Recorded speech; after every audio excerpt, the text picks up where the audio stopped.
What I love about the marketplace is it's a real place where you can grow people, not merely provide them with an opportunity to make a living, to pay some bills, but to really grow them and to be able to do so with a definite influence that is spiritual.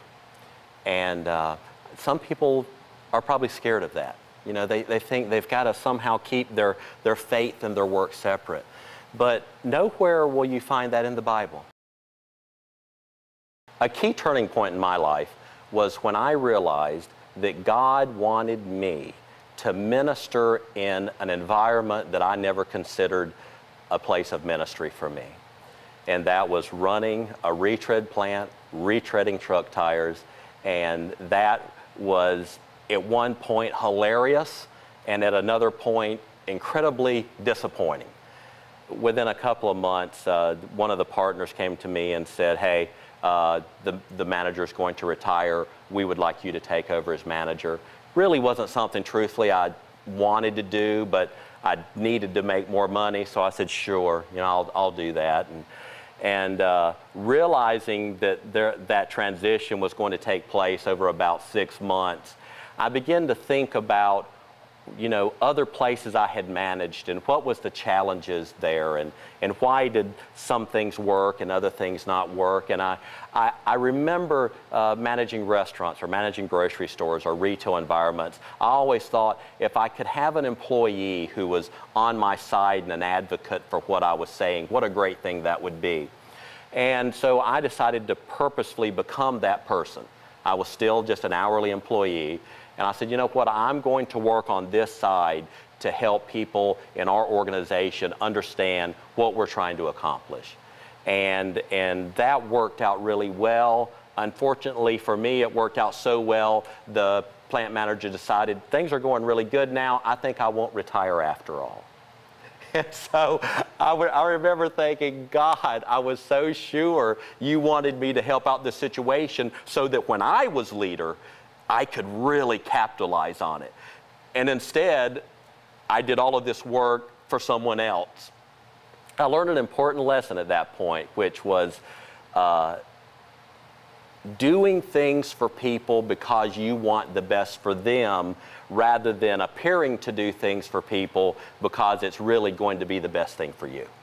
In other words, do I use people or do I add value to people? I said, well, if I'm going to have to run this organization, what would it hurt to try and run it the way I think Jesus would run an organization? Early on, I began reading a lot. You know, great people like John Maxwell, Stephen Covey. One of the best of all was Bob Briner in a little book called The Management Methods of Jesus. And that title really just sunk into me, this idea of the management methods of Jesus and running an organization with the principles that Jesus ran his organization by. I mean, and as we know, I mean, any standard that you would apply to Jesus's organization as far as was it successful, you know, you would say longevity. Well, 3,000 years plus, and it's been going on. And you would say, well, how about distribution? And you would say, well, goodness, it's in every country worldwide. Or you might say, well, Brian, but what about loyalty of the customers? Well, I mean, people are willing to die for it. And you say, well, what about a dollar standpoint? I mean, a good measurement of organization would be their real estate holdings. And you would just say, well, just one branch of his organization is the largest real estate holder in the world. So by any measurement that you look at, the organization that Jesus founded is a testament to his, I would say, entrepreneurial greatness. And so if I could take those principles and those ideas and incorporate them into my business, what sort of success could we have? So I began to do that. In the 4 years that I'd been running the plant, we had the 3 most profitable years we ever had. The principles that we were using, Jesus's methods, were paying off early on in a great way.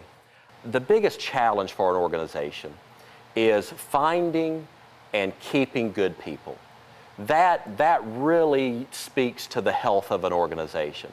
People want 3 things in every relationship they have.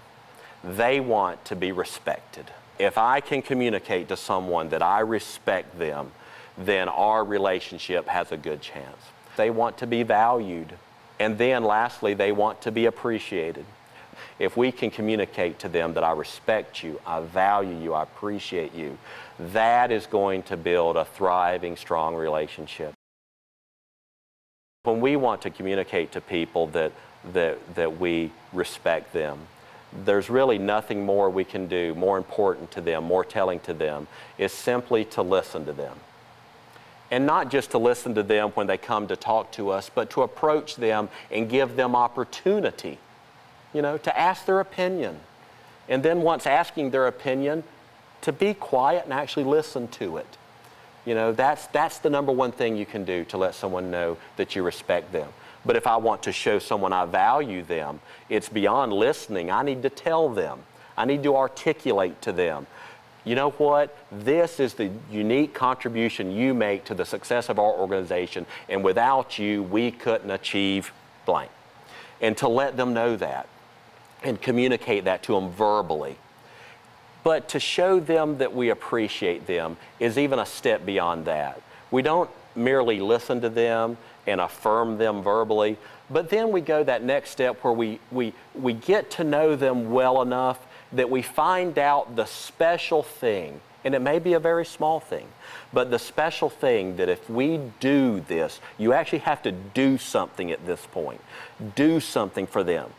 In my case, running a factory, sometimes it's nothing more than me getting out of my office, going up and saying to a guy, you're not going in that 210-degree chamber this time. I'm going in there. And I'm pulling every one of those tires out, and I'm going to decouple them, and you're just going to stand here and drink this glass of ice water that I brought to you. Or maybe we just walk up to someone and I say, you know what? I worked in this area for 3 years, and here's what I found out works better. And let me just share this with you. It's going to save you time. We do something for them. It can be teaching them, it can be giving them something, or it can be physically just saying, I'm going to take a little bit of a load off you right now. Those are the things that build a strong team. If we want to have a thriving team, we need to give them 5 things. And the first thing we need to give them is opportunity. I mean, there's many people who could do great things. They just haven't been given the opportunity. Think of the opportunity that someone gave you and how you were able to grow from that. The second thing we give them is support, resources, tools, training. The third thing you give them is goals, something to shoot towards, something to aim towards. And then the fourth thing we give them is feedback. Let them know how they're doing, where are they at in regards to where we want them to be. And the last thing, and this is very important, is give them credit. There's so many leaders who seem to be afraid to give their people credit. They want to take the credit. The sign of a great leader is they're willing to serve others. They're willing to give. They're willing to do for others. As a Christian business person, we have an incredible opportunity to influence people and help to grow them. And what we do is we take people and we help them become more than they would normally be just on their own. We grow them. We create an atmosphere that they feel like, you know what, I can reach higher than I ever reached before.